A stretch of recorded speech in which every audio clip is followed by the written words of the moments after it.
So ayan guys, meron tayong nakitang isa dito na gusto ko na namang gayahin kasi mga paborito kong binibili sa 7-Eleven pero hindi pa ako nakagawa nito at first time ko itong gagawin guys. Kaya ito ituturo ko sa inyo na isa sa mga perfect na siopaw na pwede nyo itinda dyan sa Pilipinas. Siyempre gagamitin natin pang need, ito pa rin ating mixer. Maglalagay lang tayo ng gatas. Unahin natin yung gatas guys kasi yung liquid kailangan ang nauuna lagi dito sa ilalim niya. So, kailangan daw ng 300 ml. So, ito yung ating gagamitin na cups. 3 cups siya ibig sabihin. So, ayan guys, ang nilagay natin gatas ay 2.5 cup ng gatas. At hindi natin masusunog yung kanyang timpla. 5 cups. 5 cups daw guys. Ang dami niyang tubig. Kasi alam nyo guys, nung ako gumawa nito, equivalent to 7, 2 cup lang ng sobrang basang-basa na yun. 2, 3, 4, 5, 6. Kasi, hindi ko napupuno yung cups. Plus, itong ating guys, nakadikit yung harina. Hindi lahat nalalaglag. Ayan, nakikita nyo. So, 600 cups. Tapos, ang sabi niya, 2 kutsarang yeast or 6 grams. So, 2 kutsara sa 2. At hindi siya naglagay guys ng asukal. Tapos maglalagay tayo ng asukal guys kasi hindi siya nag-add. Add tayo ng 3/4 cup ng asukal. Tapos ito guys, maglalagay tayo ng salt para mabalanse lang yung tamis natin. Ipindutin lang natin to. Ayan. Para mag-mix siya. And guys, gagawa tayo ng fillings natin para sa ating siopaw. Maglalagay lang tayo ng tubig, ng toyo, oyster sauce, ng sibuyas, paminta, ajinomoto, itong ating star anise. Maglalagay din tayo guys ng asukal. Tapos papakuluan lang natin yan guys, kasama ng ating karne guys, na binili lang din natin, syempre baboy. Yan.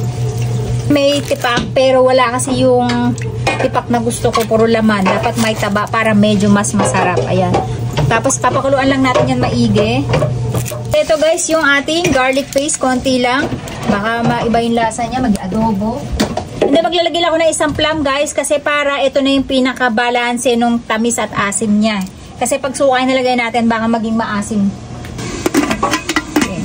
Ito na guys yung ating karne, at napakuluan na natin siya ng 30 minutes, papatay na natin yung apoy. At ito naman yung ating tinapay. Ito na yung ating dough. At ang gagawin natin ngayon guys ay hihiwain naman natin siya ng maliliit para mapaalsa natin siya bago natin siya i-steam. Yung ating tinapay. Tapos ang gagawin natin ay pain lang natin siya ng pahaba.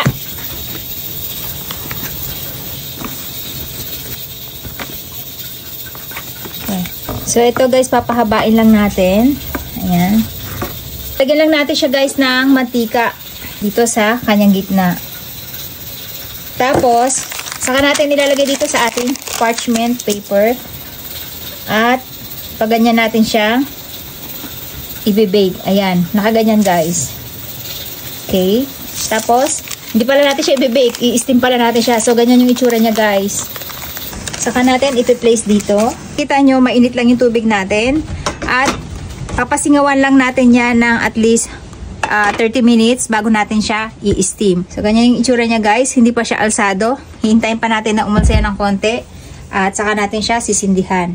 Later. So, ayan guys. Tingnan natin ating tinapay. Wow! Sumobra ang ating pagkaka-steam.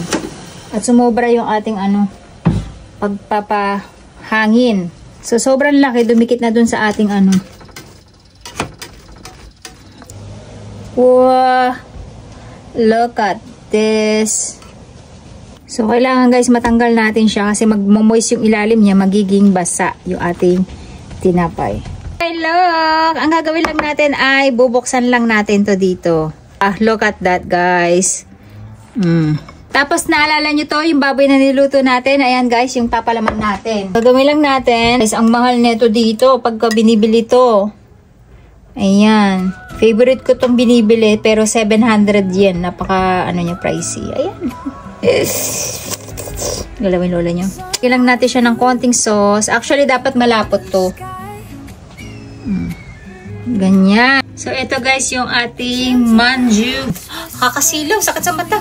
Si Ate Aska naman ang papatikman natin. Gusto mo kalatiin natin? Dahil siyempre may nakasubo sa bibig niya.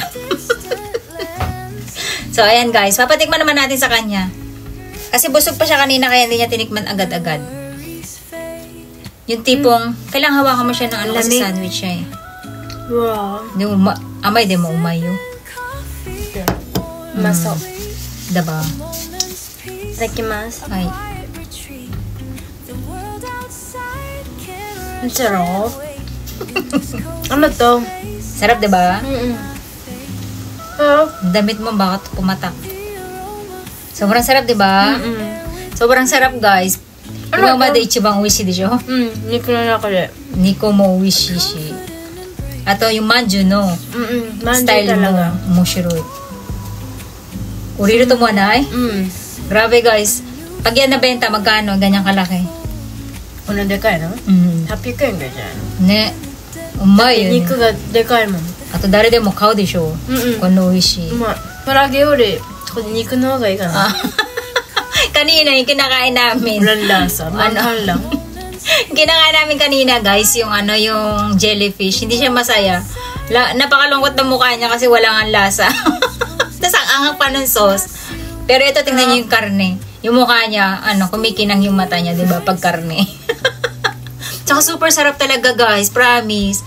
Kaya try nyo na din. And then itag nyo ako pag sinabi nyo hindi masarap na sampalin ko kayo. Kahit malamig mo, sarap po. Tsaka kahit busog ka, makakain mo, di ba? Oo. Saki, sugoy na kasi nakagpay eh. Nabusog ako kanina kasi guys, kanina sabi ko hindi ko ito masyado makain. Gulat ako, naubos ko. Tapos parang kulang pa. Anong chicken to? Sarap. Botaniko nga. Isa tong kasu. Oo, yung ginamit ko din nung last time. Hindi, yung ginawa kong pastil. Hindi sa tongkatsu, diba? Oo, sa tongkatsu, so. Bagay nga. Kasi wala yung tipak. Di kayo butan, chisami ni suru. Chashu mitai na. De mo, so nandiko ga, amari nakatakara, suru di katta. Bagay nga. Sarap. Sarap, sobrang sarap. 10 out of 10. 10. Perfect, guys. Ang sarap, promise. Itry nyo na din. Mainit, mas masarap ah. Kasi nga, di ba, umarte ka kanina, mainit-init pa nung tinatawag kita.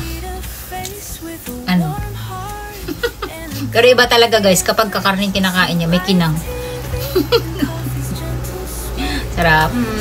Guys, ang sarap talaga, i-try nyo din.